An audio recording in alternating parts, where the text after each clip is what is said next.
Chelsea were the much better side. Spurs were terrible. Jose Mourinho, but after the game, came out with the same excuses he did after that defeat midweek, saying, I haven't got any strikers, my players are tired. He then went on to say, I would love it to be July the 1st. It's going to be 3 long months for us. The next 3 months are going to be very difficult.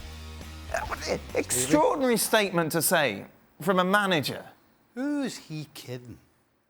Do you know, I would have some sympathy for him if Tottenham had been playing the ball out the back, were playing balls forward to whoever was playing in the centre-forward position at the time, and the ball was bouncing off them and ricocheting and they couldn't hold it up. I would have some sympathy for them. The fact is, they could have had Harry Kane playing today, and it would have made no difference to them whatsoever. They couldn't play out from the back because they're not good enough, and then when they did try and play it long, they just booted it. They weren't trying to drop the ball over the middle into somebody up front.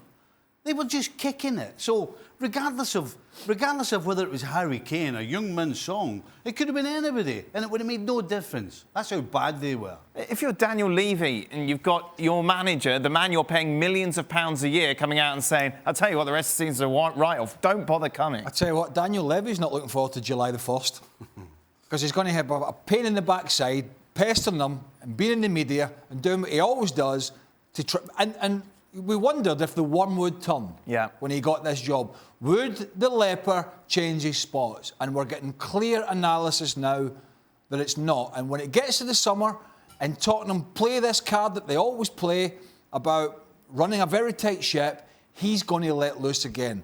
Stevie's right. And I've been saying it for weeks now. Their ball retention is terrible, whether Harry Kane's in the side, Heung-min Son or not. They shell it forward. They don't keep it. They don't pass it well. There's no real clear plan to what they're doing, like Chelsea have and had. And yet, it's constantly blaming the striker and tiredness. My players are tired. They're getting a rest. He's not running. He's not battering them in training in between games. They're resting. Most of them are quite young, by the way.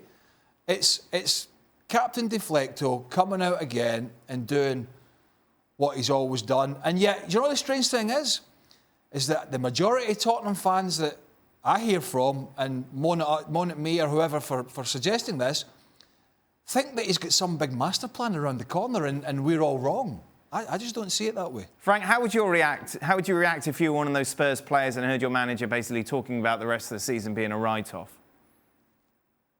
Well, when you know Mourinho, I guess when you're a player under him, you maybe think that he tries to deflect the problem and put everything on him, the pressure on him, like that you forget the players. And maybe Daniel Levy will understand that. I will have a discussion with him and he will tell him that, don't worry, I play with the press, I play with the medias, and I just say what they want to hear. And like that, they're gonna be very on me and forget about the players. But the problem is you don't resolve anything with doing that because you have a problem on the field. And as the guy says, said before, you know, even if you have the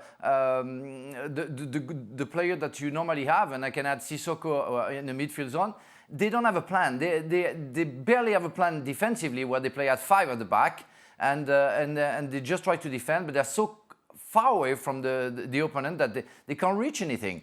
And they are in a very bad situation.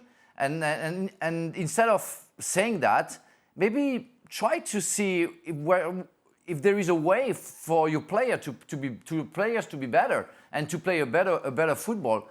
But it seems that it's always about what can I say to the press to be in the front page, and that's a problem for me.